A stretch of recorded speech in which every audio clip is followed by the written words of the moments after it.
So, welcome again, everybody. This is a new Rags to Riches episode. I'm the Ragman. Everybody, introduce yourself. Let's start with you. Go ahead, Mike. So, Mike Teague, internet entrepreneur, also work as the area director of business development for a healthcare startup in South Jersey. Good to be here, Elvin. As always, I appreciate it. Looking forward to the show. Absolutely. Right.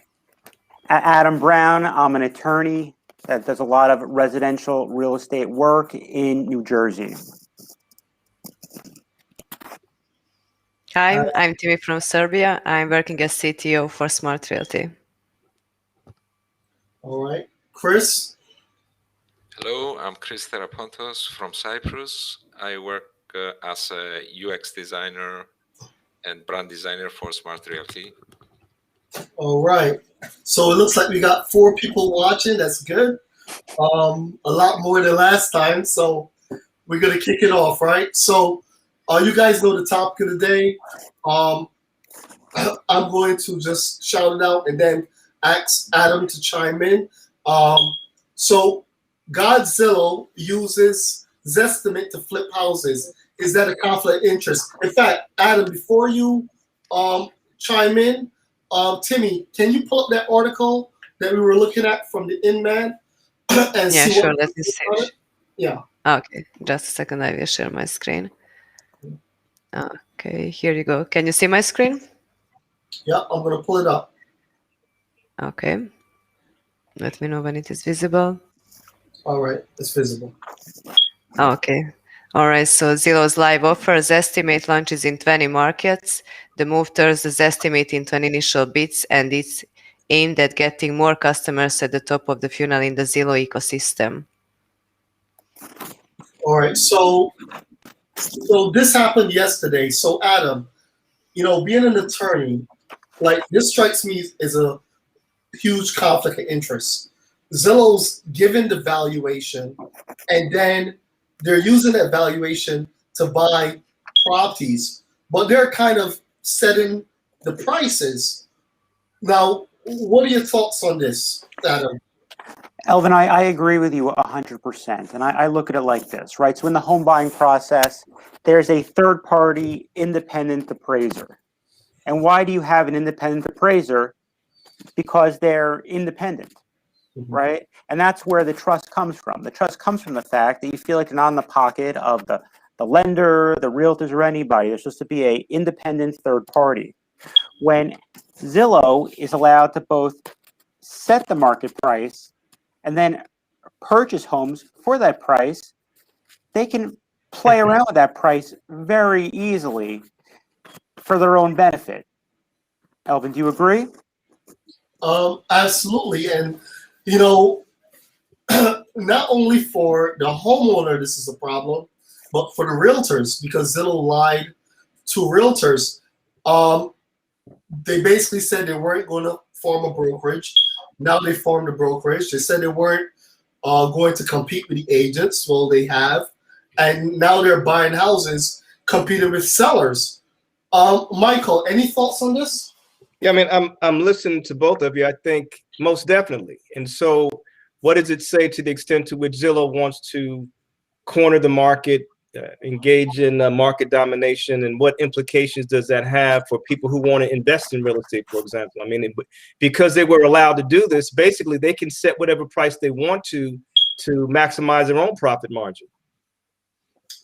So, Adam, isn't this going into the territory of basically becoming a monopoly? Right. And the way I look at this is go down Main Street in America. What's left, right? Most of these businesses are gone. Most of these mom and pop shops are gone, except for real estate runs a lot of these towns. You still have realtors, local realtors that are on the floor to figure out a way to make a living. You have attorneys such as myself that figure out a way to make a living. You have local lenders, local title companies. You have a company like Zillow with endless resources. They can go like that and drive everybody out of business really, really quick. All of a sudden, all these local businesses are gone. And this is just for a test bubble to see if this is a way they can make money. They don't even know if they can make money doing this. They just want to see. And a company like Zillow can have $100 million in losses trying something out, and if it doesn't work out, they move on to the next and the better. Meanwhile, there's nothing left on Main Street. So, any thoughts, Mike? Because I want to have Timmy pull this article about Rich Burton and how he's. But any thoughts on what Adam just said? Yeah, I think even in healthcare, for example, there is this notion of the conglomerates that are swallowing up the independent healthcare companies, that are swallowing up the mom and pop healthcare companies. So this is consistent with the trend that's going on in America in particular and in general throughout the world. So the question becomes, I don't know if we're going to discuss this, how does the independent realtor, let's say a small real estate investment company, how do we compete and how do we navigate these waters? So, as a broker myself, I could tell you that, we looked at this whole situation, and we started to pivot ourselves to a technology company because we saw the writing on the wall. Now, Zillow gets 90% of all the views, according to them. So everybody's looking for a house. 90% of the buyers first go to Zillow. So the way I see it is that they looked at that and said, well, look at the power we've got, right? We've got all this power. And then to make it worse, the realtors that trusted them actually paid their money, right, to cement their own demise, because the realtors pay Zillow. I don't know if you guys know how it works. Realtors pay Zillow to advertise on the listings so that when people go looking for listings, they'll see that agent and then they'll call that agent to show them houses. So most of the time, the client's unhappy with Zillow because the agent doesn't know anything about the house. They're just a face on that particular listing. And the buyer never gets to speak directly to the actual listing agent. So what we did about 9 months ago, me, Timmy, Chris, and my engineer team, we decided to change the game, and we started building what's called a smart app, right? And you can download it if you type smartrealty in the Apple or Google store. You can get the app, and with our app, you can find every house that's available on the market and call the listing agent directly, right? And we're doing that basically for free. We're not even making any money on that. It's costing us money, but we feel like we need to help agents out because agents right now, they're in big trouble. But they don't see it. I listen to agents. They're saying how, oh, well, I could provide good customer service and that would save me. No, it won't, right? That's the same thing moms and pop stores said about Amazon, right? Nobody cares about your customer service if they can get it cheaper, So, Timmy, were you able to find that article on Richard Burton? And I just want to let you guys know, Rich Burton, he was the same gentleman, and Timmy could probably pull it up, who, to my knowledge, founded Expedia, and you saw what Expedia did to the travel agents. Right? But Adam, Mike, you guys can jump in. No, I was going to say we need to understand. We got to look at trends. We can't hide our heads in the sand. So, just an analogy. I hope it's analogous. In healthcare, in my particular space, customer service is assumed, right? But it's the care model, the care mechanism that's staffed with healthcare professionals that will determine the profitability of the business. Likewise, you're saying essentially of the same thing. Customer service, if you don't have customers, then there's no customer service. And if you're being priced out of the market by a Zillow, let's say, and it costs you money to advertise, so then your profit margin is decreasing. And if you're losing customers, customer service is inconsequential. And I think what you did is what you're doing. You're now taking technology, mirroring what's going on in the digital age, and you're taking it direct to the consumer. And I think that's a stroke of genius. Well, thanks for that. But also, I want to say, I don't think realtors are the only ones at risk, Adam. What about attorneys? Because what if they do corner the market, right? They have Zillow brokerage, they have Zillow mortgage. I believe they have Zillow insurance. What if next is Zillow law? What you gonna do, Adam?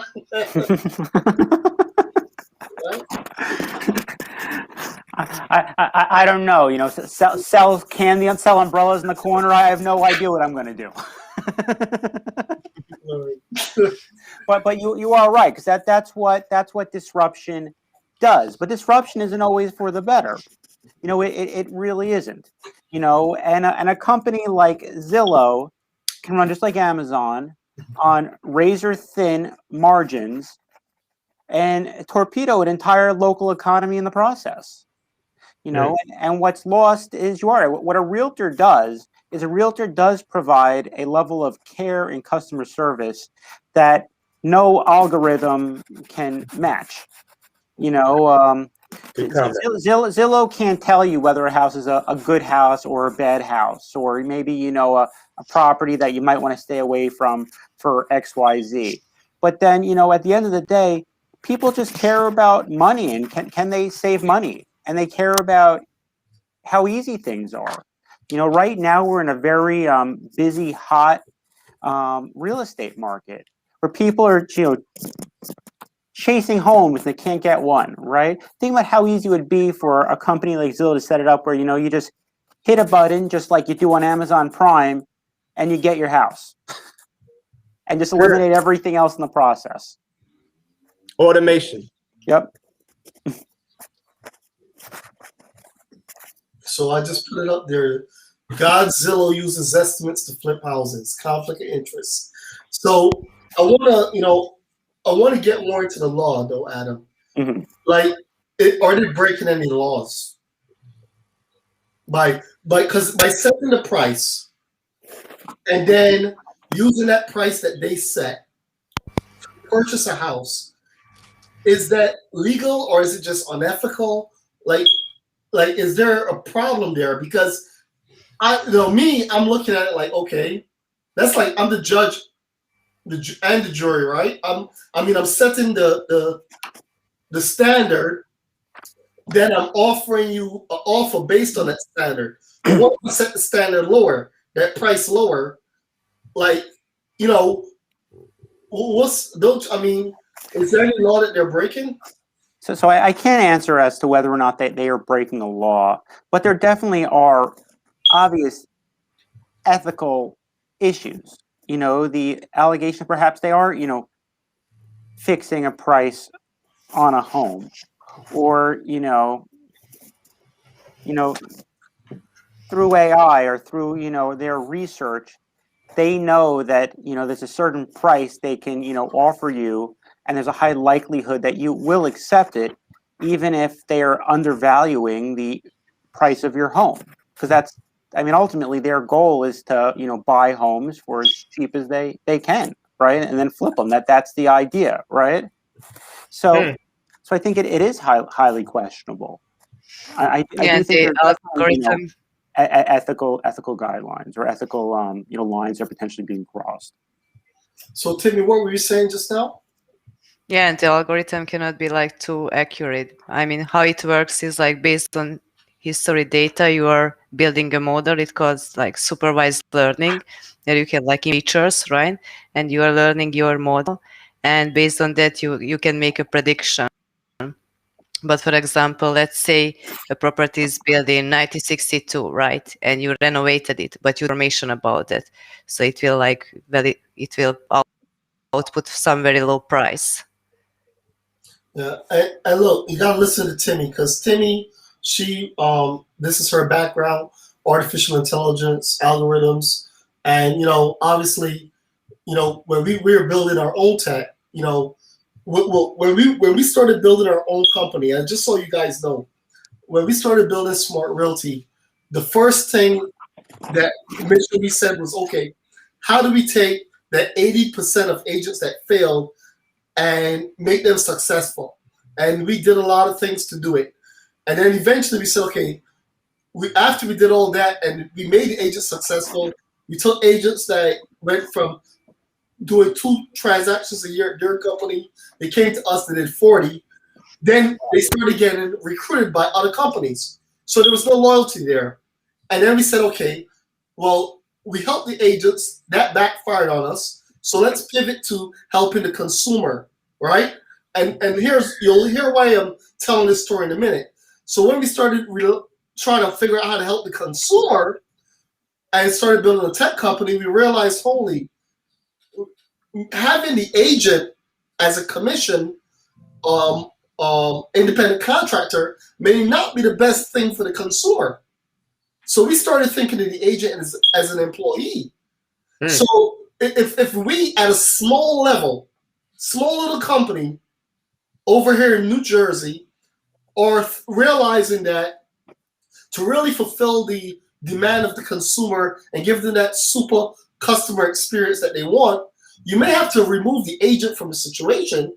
Well, what is a company like Zillow with billions of dollars, thousands of engineers at their fingertips?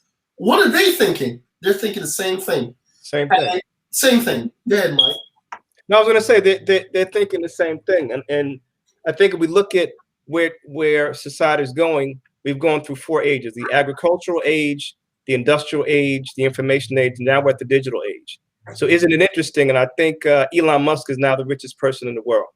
Before that, of course, Jeff Bezos, but he's an internet entrepreneur who's leveraged products, services, and the internet to command multiple millions of people. And so we have to be forward thinking. So we have to look at where things are going and say we can't compete necessarily with the conglomerates.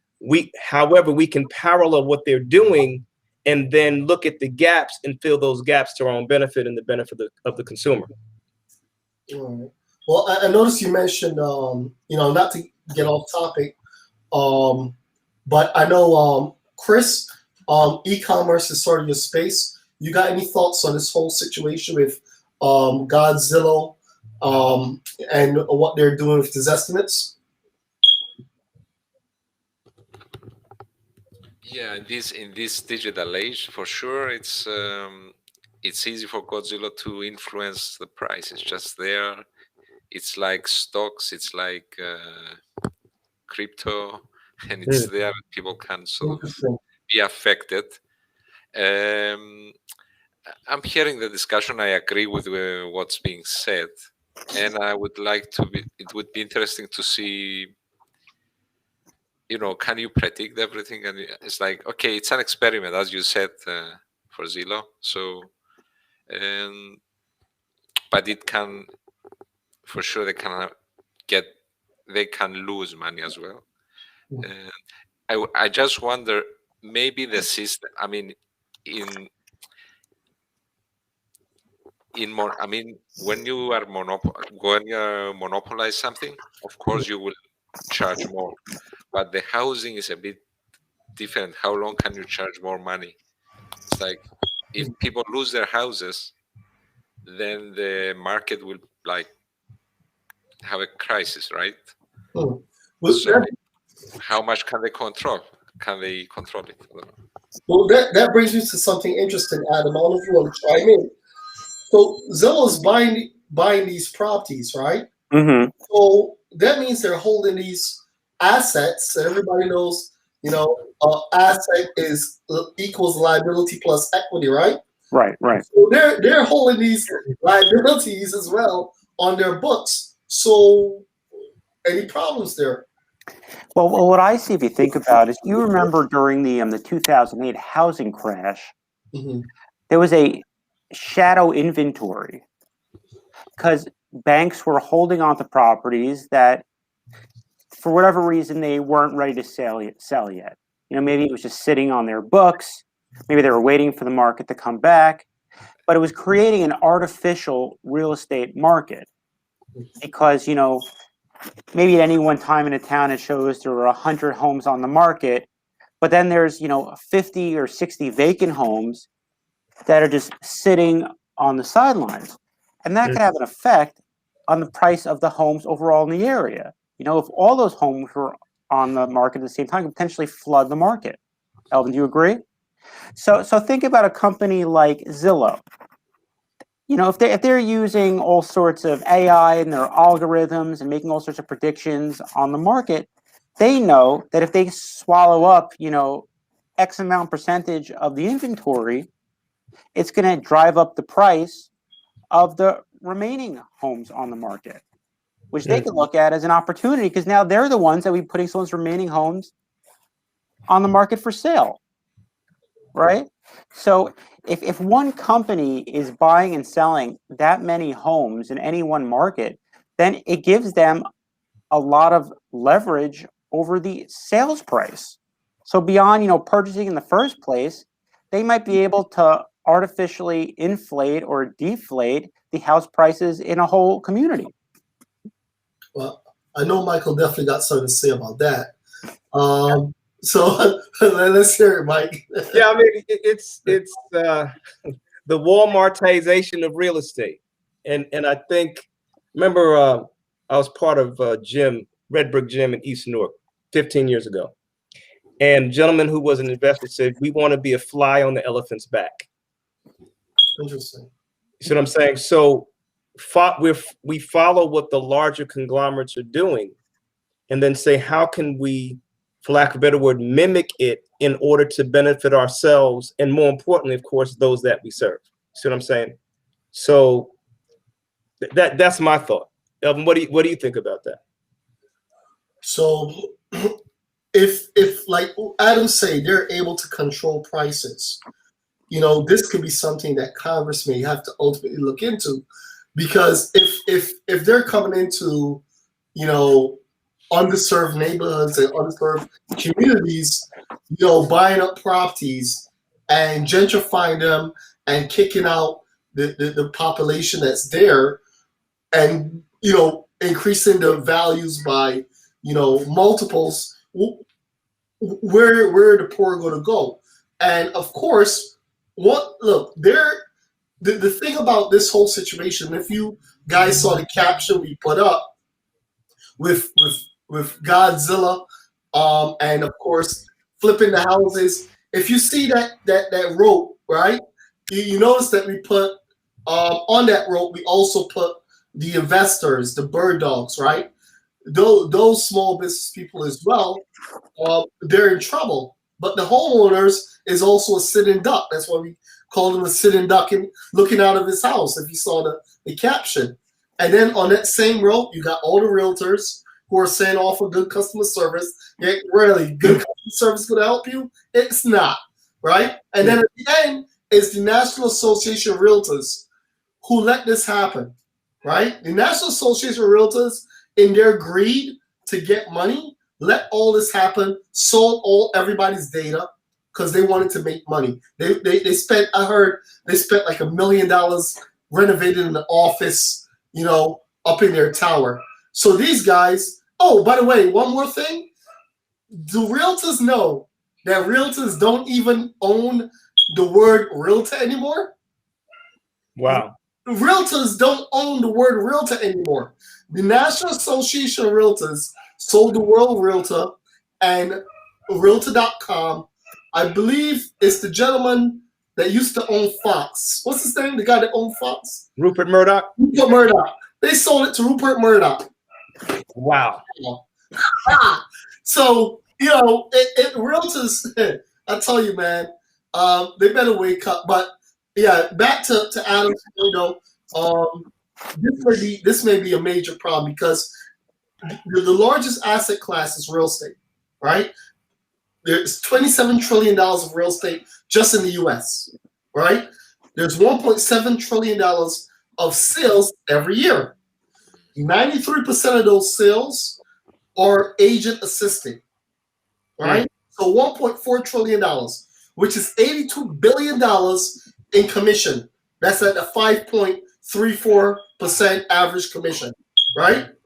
So this company wants some of that. And I think if they play the game right, they'll get almost all of it because they own 90% of the top of the funnel. 90% of all views come to them.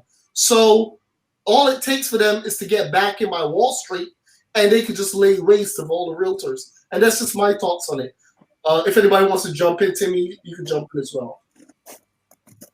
So Elvin, are you saying that we are seeing the beginning of the end of the individual realtor? Yes, I think the individual realtor will go away and have less relevance, just like the travel agent did. And for those who don't know, if you think I'm joking, if you think it's a big game and you're gonna offer customer service, just let me say this.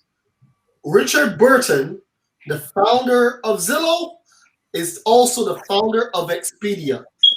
And look back and see what Expedia did to the travel agent. In fact, question for anybody up there: who uses a travel agent to book a flight anymore? I'll wait. Thank you. Right? So this is the same guy. And he said, what other agents can I get rid of? So, there you go. And think about it like this, right? With a travel agent, let's say you're booking a $400 round trip to Orlando. What was a travel agent making on that?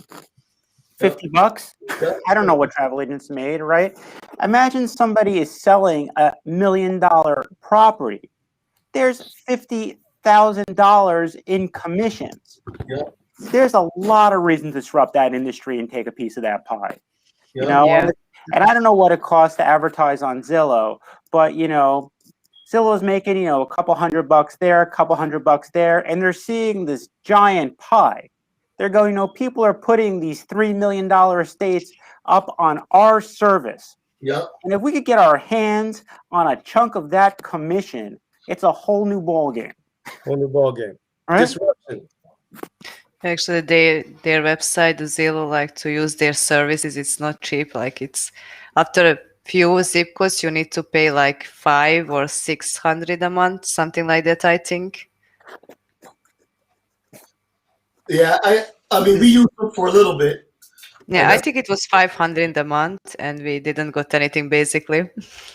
Yeah, we basically like paid them to funnel our own demise. And one thing about the commissions as well, when we analyzed look, agents do a lot of work. Let's get it right?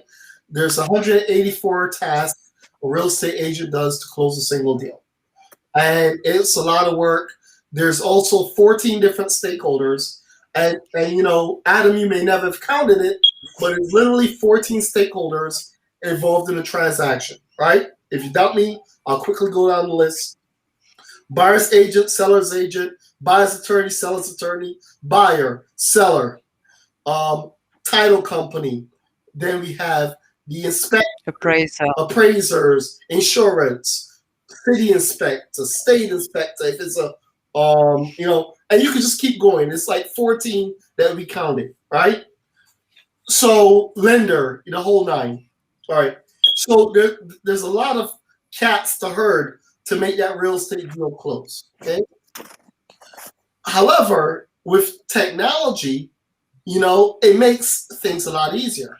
And one more thing, I remember watching.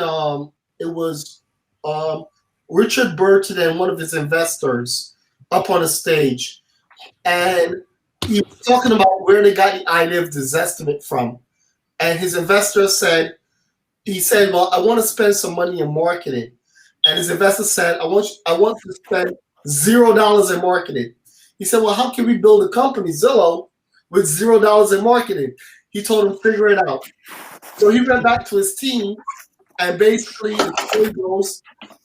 posed the question to the team, how can we grow the company spending $0 in marketing? And that's where they came up with the idea of the Zestimate. That's where the Zestimate was born. They said, let's take a dollar value and put it on top of every house. Was it wrong? It was damn wrong. It didn't matter. They took a dollar value, they put it on the house. They made it controversial. But what happened was the next day, their servers crashed, their site crashed.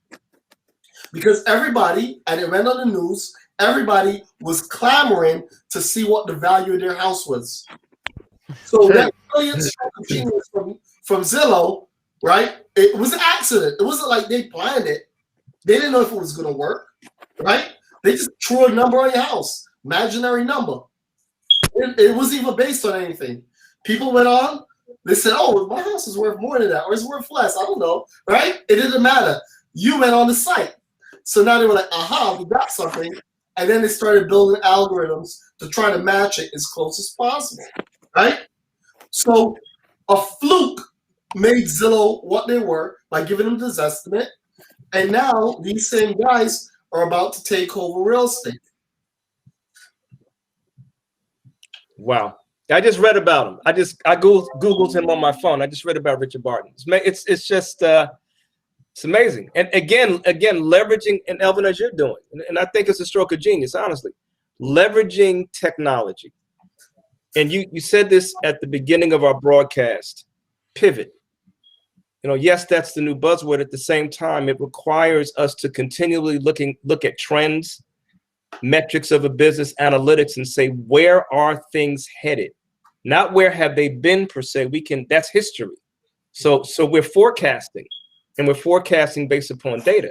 You see what I'm saying? So, you know, and maybe I would think in this conversation, we'll talk about some things that people can do who are realtors, who see the handwriting on the wall, investors, et cetera. Say, okay, it's happening, right? It's not going to unhappen. And I know that's not the right word. It's not going to not happen. So what do we do because it's happening? And I think that's where true entrepreneurs take advantage of these kind of opportunities. So I'm going to ask Adam this then. So Adam, is any legal recourse to fight Zillow over and done with? Is this a done deal like Mike just said? Well, like I said, I don't know the legalities of Zillow doing this. And I am guessing if there was something illegal going on, magically we'd have a law that would legalize it, because that's what happens when you're dealing with billion-dollar behemoths. I like that. Magically, right? Some behind-the-scenes deal, and all of a sudden some congressperson suggests a particular type of real estate monopoly legislation. Well, I mean, you guys know the story of TurboTax, right? And the reason why it's not easy to file your taxes is because I believe it's Intuit, whatever the name of the software company that puts TurboTax out, they lobby millions of dollars a year to Congress to make it more difficult for people to file their taxes, because that's their business, and that's what you can do when you're a billion-dollar company. Agreed. Unlimited reserves. Yep. Well, so since there's no legal course, right? I want to hear you guys, like, what can an agent do, or what can a homeowner do? Because not just agents are going to be threatened. You know, if you're a seller, remember when they buy those houses, they also are going to sell those houses. So you're going to be competing with Zillow next door, and everything will be great in the up market. But what happens in the down market where you got to sell, you got to pay a mortgage, Zillow paid off cash, they don't have to sell. What happens to you when they undercut you? So going forward, let's deal with the agent first. And Adam and Mike, you could, lend some words. Mike is a business person. Like, what can the agent do to kind of prepare themselves? And then what can the homeowner do with this threat coming? You want me to jump in, Elvin? Yeah, you jump in. So, and I'm thinking. So I'm speaking while I'm thinking this. So every agent right now today has a book of business. Yes, has people that he or she has been servicing. He or she has to find a way to use technology, as you're doing, and think through what's the incentive. So Les Brown says this: in business, there are 3 questions that a consumer will ask. Who are you? What do I have? And why should I care? So given what's happening with Zillow, Mike Teague, and I'm not a real estate agent, I'm using myself as an example. Mike Teague, realtor, has, let's say, 500 customers that he has worked with. All right, so what is my relevance today? In light of what's happening with Zillow, maybe a year from now it'll crash, maybe 10 years from now. Right now, today, I've still got to survive. So now what do I do to leverage, if you will, and serve my existing customer base so that I can serve them and I can survive? I don't have the answer to that. I just think that has to be the thought process. Adam, any thoughts on that? Sure. So in the local real estate market, I look at it like this. You know, your realtors are on the floor. You know, they do know more, far more about an area than basically anyone. I mean, Elvin, me and you were talking before we started this live stream, and I was talking about how, you know, I'm telling you how the local housing market is doing before it's even picking up in national trends, because I see the closings coming in. I'm hearing from the buyers that are on the verge of having an offer accepted. You know, there's a lot going on the local level, and I think all you could really do is just, you know, stress the value that you can provide by having that information. A prospective seller, maybe they go on Zillow and they see the offer being made, but maybe that offer isn't really a good offer. But who's going to tell them, right? The local realtor, and that local realtor will know. That local realtor will know, you know, maybe your property is in far higher demand than you think it is. Maybe it's in far higher demand than Zillow tells you it is. And you're only going to know that if you engage with it with a human. Grassroots. Right. And I'm again, I'm listening, I'm learning, and I'm responding. So it's a grassroots, for lack of a better word, relationship with one's individual customers, boots on the ground, that can access intel that an algorithm, and you said this earlier, cannot do. Right. So at the end of the day, we're not going to replace the human, because there's a human factor that AI, as much as it is important today, it still can't replace the human being. Yeah, You know, that's otherwise one of the biggest issue with AI. Like, I mean, there is no emotion or something like that what human has, right? I mean, machines cannot replace humans. You know, my fear, and I think about the local economy, is you go to Main Street, and a big trend now in Main Street is all of the large retail stores are pulling out. They're closing up their shops. You know, you're seeing, you know, a Gap close, you know, Payless Shoe Source, Ann Taylor, all these larger companies that had hundreds of locations nationally that opened up Main Street businesses, and then one day realized that was no longer profitable for them and just closed up shop. And now you have a Main Street that can no longer support local businesses, and the businesses that, you know, moved in, drove everybody out of business, they closed up too. And then the question is, what's left? So let's say, you know, Zillow invests hundreds of millions of dollars into this idea that's really a test balloon to see if maybe they can make money doing it, right? And in 5 years, they turn around and realize, we can't make money doing this. You know, the housing market's too unpredictable.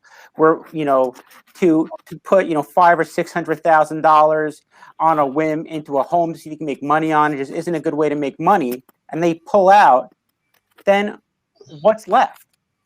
That whole local economy of, you know, realtors and attorneys and architects and home inspectors, the lenders, the 14 people, Elvin, that you said they're involved in your transaction. Elvin, you know, a lot of these people, they're local businesses. You know, people don't, yes, you can go to a Bank of America and get a residential home loan, but a lot of people are going to, you know, the local mortgage broker down the street. You know, a company like Zillow could potentially drive all of these companies out. And then in 5 years realize we just couldn't make money doing this and pull out of the market. And then what's left? Nothing. There's nothing left. So I'll throw this idea out. So to your point, the boots on the ground, the grassroots realtor who knows the local economy, is there a value add component with relating to Zillow that A, can benefit the realtor, B, can benefit the person buying the home, C, can benefit Zillow to say, you still need us. So let me show you how you still need us. Again, social Darwinism, survival of the fittest, right? And you know, Elvin and I, you know, are martial artists, and one thing we learned, Elvin, back in the day, make your adjustments, right? What is the real time adjustment that realtors need to make because of what we see happening that we can't predict the end of? And the reality is, a lot of people don't want to make an adjustment. Like, I'm comfortable. I like my commission. I like my client base. Yeah, but you know, you don't want to have an umbrella, but you see the storm clouds gathering. And you're not going to get home in time. So doggone, you better go to the local store and get you an umbrella so you're not drenched. See what I'm saying? It's that nimbleness, for lack of a better word, being nimble and being able to adjust in the moment. And Elvin, like I said, like you did. And I looked at your app and I'm saying, whoa, you saw it down the road. Maybe you didn't like what you saw, right? Maybe it was distressing, but you saw it and said, okay, what am I going to do? Because I still have to survive, and to whatever extent I can succeed. And so to answer that question, there is a way to make everybody happy, right? You're not going to be as happy as you were. So like agents will have to reduce commissions, right? Yes. And there's a way to make everybody happy. And that's something I'm not going to say, you know, we figured it out. Smart, we figured it out. So I can't say it in front of the world. But there's a way to make everybody happy. The problem, though, is that that's not Zillow's agenda, right? You just have to study the man who owns the company. Exactly. And past, which is Richard Burton, and you can see that's not what he's about, right? He's winner takes all. And every, you know, even Inman, that article Timmy read today was off the Inman site. Inman is like one of the largest or the largest news site for realtors and real estate related information. And Inman's customer is the realtor. And Inman always pushes Zillow, talks about Zillow. Well, guess what, Inman? When Zillow takes all the realtors out of business, there goes your customers, right? You're not thinking that way. So you're not protecting the agents by constantly boosting Zillow this, Zillow that. You're also funding your own demise, because once the agents are out of business, who's going to read your magazines? Exactly. Nobody, right? So look, absolutely, I agree, Adam, because we're seeing it right now in the office space. So if you own the office building, right, that has office buildings right now, to me, has zero value. I would not buy an office building right now, because one is people have been working from home for over a year now, and guess what? They like it. They like it. You know, it's not that bad, right? Why would he spend an hour getting ready, an hour in traffic, to rush up the stairs, to get behind a desk with a whole bunch of people that can make you sick? Then you can stay home, look after your kids, and be even more productive. So to me, if you got an office building, sell now, right? So if you look at the way that the whole with Zillow now, right, you have to realize that change can happen quickly. You know, don't think that, oh, I'm good, I'm making my commission. Like, you know, like Adam was saying, he has some rate agents making $50,000 on $1 million sale. You know, you sellers are going to look at it and say, well, wait, hold up, Bill. If I could just sell it to Zillow, right? I don't have to wait 3 months to sell my house. I don't have to have people walk through my place. I call them up, right? And I say, okay, what's the value? Yeah, okay, here's the keys, done.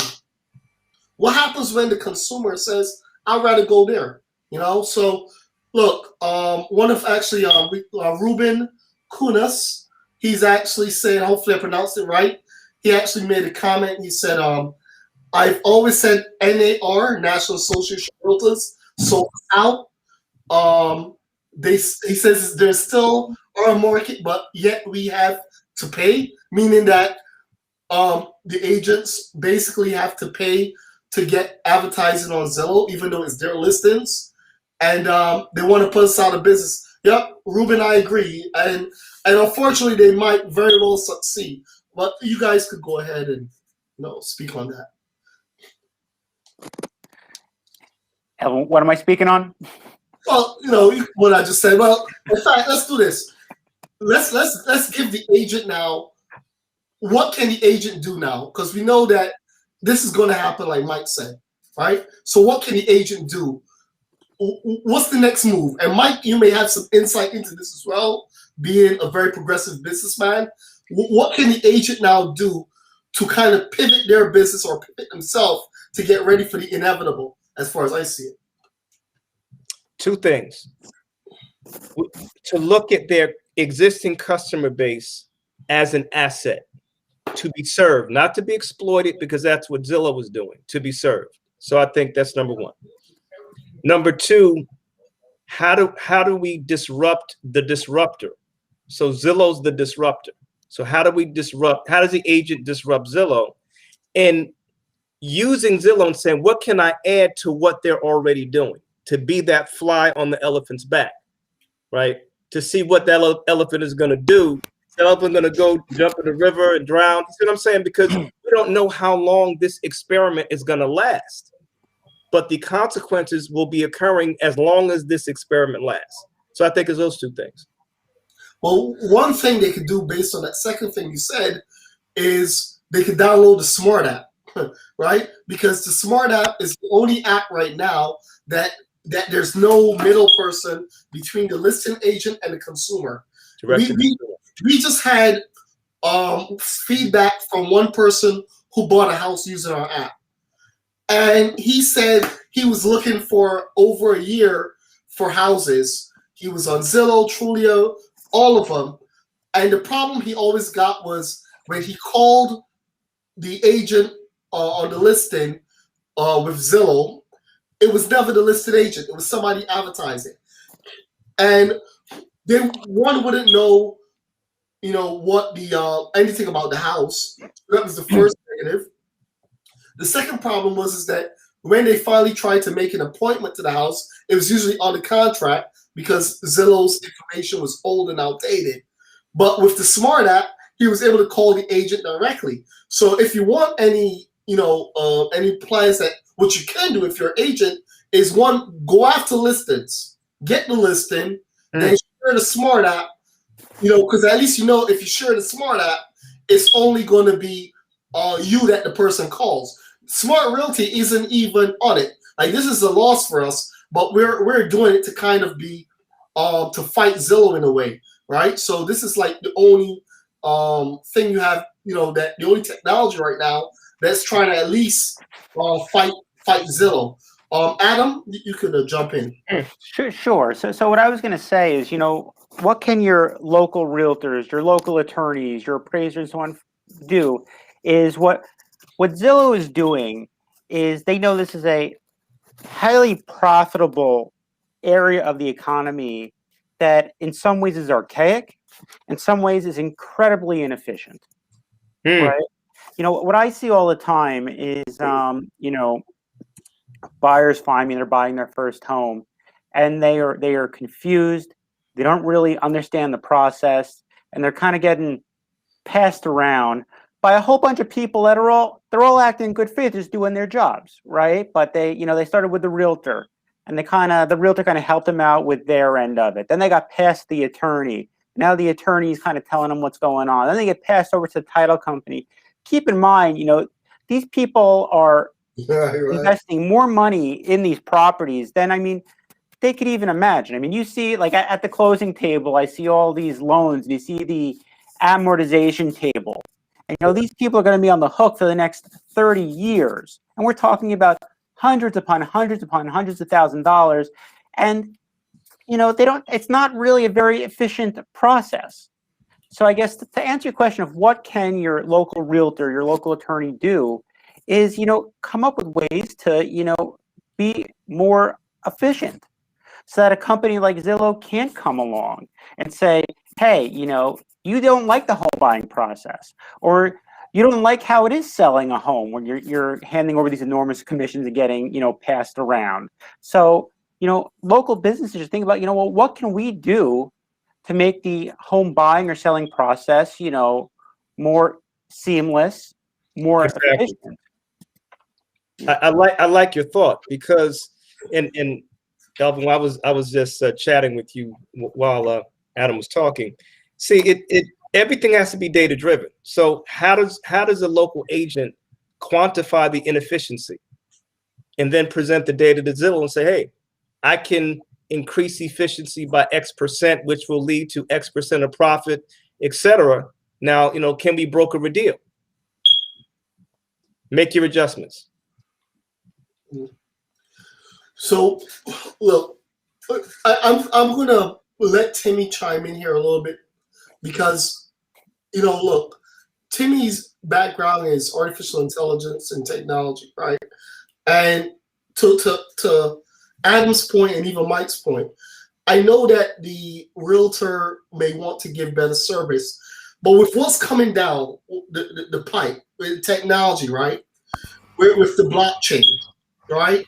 With AI, Timmy's background, and I'll let her speak, is on swarm intelligence. Tell me, like, does a person stand a chance? Not maybe now, but in the future, Timmy. What are your thoughts on this, especially from the technology angle? Yeah, like technology should be something that will help, for example, agents, right? To make better decisions, to help more to the customers. But it cannot replace the agent, right? You think so? But look what Adam just said. I mean, it's same with the physicians as well. Like the idea is like to develop like efficient systems that will physician, the specialist, like to make diagnosis of like tumor or anything, right? So it needs to help to make something more efficient, but not to replace. Interesting. So the same with the agents as well. Hey, Chris, you agree on that? Because I think that it could replace. I think technology can replace a lot of people. What are your thoughts, Chris?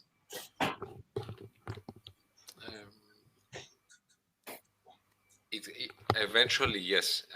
I think technology can replace people eventually. At the moment, it's so, the system, as you have said, previous speakers have said, is so primitive that you cannot believe. I mean, some easy tasks already are being automated on the internet. So yeah, like everything that is like repetitive process, right? So it can be easily automated. Yeah. I mean, if you put everything in order, you can place it on the and now that we, as you say, we've worked at home. Government departments in my country are like saying, okay, you need to do this, right? But here are the papers, prepare, and then send them to us. So there's minimal interaction between people. In fact, this is perhaps is a positive thing, because like physical sort of go like discussions. In fact, the interaction can be a problem. To automate it, to make it more streamlined and automatic, that's what solves problems that are so complicated, like the real estate market. The real estate transaction is a complicated issue, sort of process with many people, so eventually, yes, and maybe sooner than later, if there is a push for it. So I want to jump in here because just like you were saying, Mike, and to Adam, I know that we would like to say to people, give better customer service, and I don't want to be Debbie Downer over here, but there's something coming down the pipe called NFT, which is non-fungible token, right? And what this does is this allows people to sell art, etc. on the blockchain. I think it's using forgot what the token is it's using, but basically it allows people to sell assets, right? And real estate is identified as one of these non-fungible assets. And that could be tokenized. And if that's tokenized, the ownership goes in the blockchain. So now there's a ledger that's created with showing the ownership. And what it does is that cuts out the agent, that cuts out the attorney, that cuts out the title company. So this is why I listen to you guys and I agree. Right now, the agent has to, figure out how to 10x themselves. But with this type of technology coming down the pipe, what are your thoughts, guys?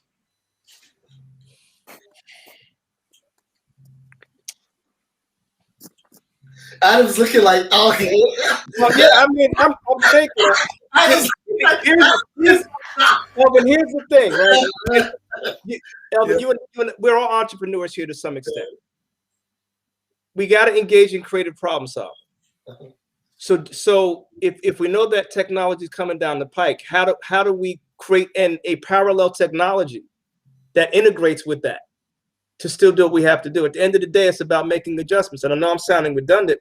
We're in a time of having to make adjustments. Floyd Mayweather, regardless of what we think about his attitude and arrogance, he went 50-0 because it is said consistently he always was able to make adjustments. And he said he never want to fight based upon his A plan. It may have been the B, C, or D plan. So real estate agents and others that are associated with the local real estate industry have to make adjustments. So use you as an example, Elvin, and I don't know the proprietary aspect of what you've done, but the whole notion of that app is a stroke of genius. And you're taking the loss to figure out how do we test it, tweak it, and get it to the market, just like Amazon did. Jeff Bezos, he went to the market for 20 years and lost money until he figured it out. And once he figured it out, look where he is now. Yeah, absolutely. Look where the other companies are.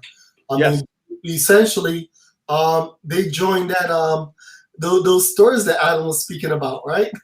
On Main Street. I mean, Toys R Us. We could go down the list, right? I mean, Adam, any final thoughts on this subject?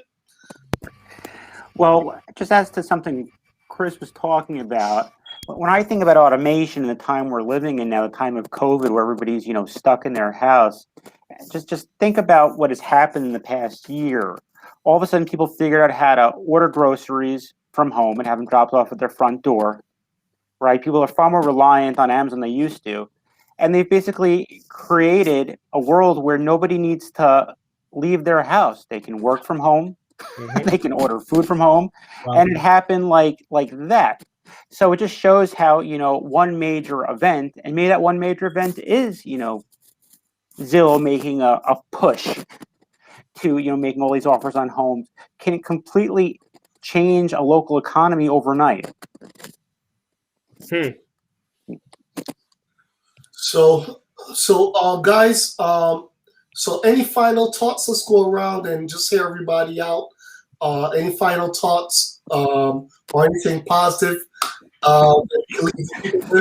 Any action plans? Mike, let's hear from you. Hey, Elvin, this is my first time on. I'm grateful that I've been on. I hope I didn't talk too much to Dominic. No, man. Everybody enjoyed it. In fact, we got people chiming in right now online about the watching the stream. So go ahead. Just very simply, I think we have to think creatively, we have to think pragmatically, and we have to be forward thinking in order to determine how we survive. And in this new configuration of what real estate is about moving forward. And Elvin, it's been a pleasure, man.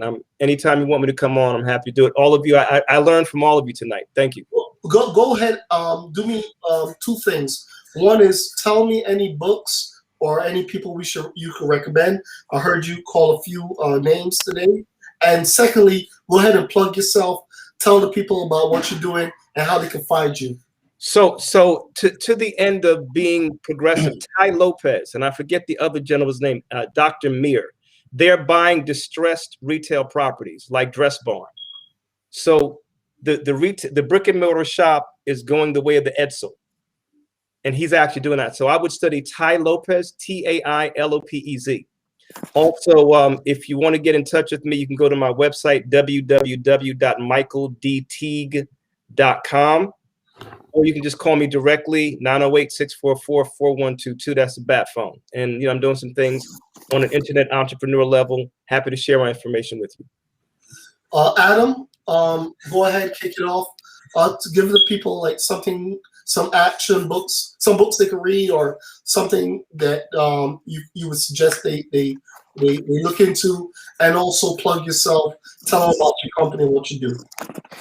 Sure. So to start, Justin, in my research for today's talk, I read a great article by Brad Brinkman about Zillow and if Zillow has gone too far, and I certainly recommend that if people want to learn a little more about this topic.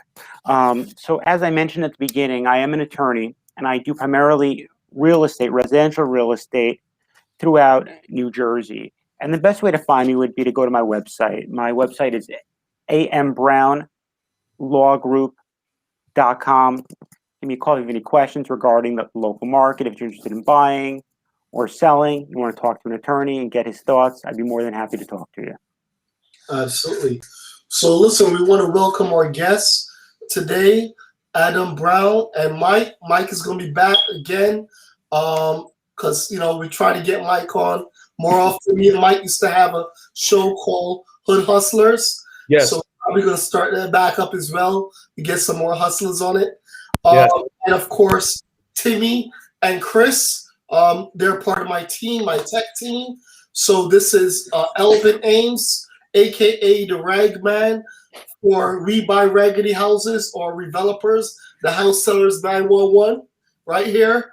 And also we have a brokerage called smartrealty, and we've produced something called the Smart app. So if you go to the App Store, Google or Apple, you can download the Smart app. We're going to be adding a lot of interesting functions to that in the next few weeks. You definitely want to download it now. Hey, that's it for tonight, guys. Godzilla uses Zestimate to flip houses. Is it a conflict of interest? Everybody says it's a conflict of interest, but they can't find anything illegal about it yet. Yes. So stay tuned for the next episode every Friday at 5 p.m. Over and out. Have a good night, everybody. Good night. All right.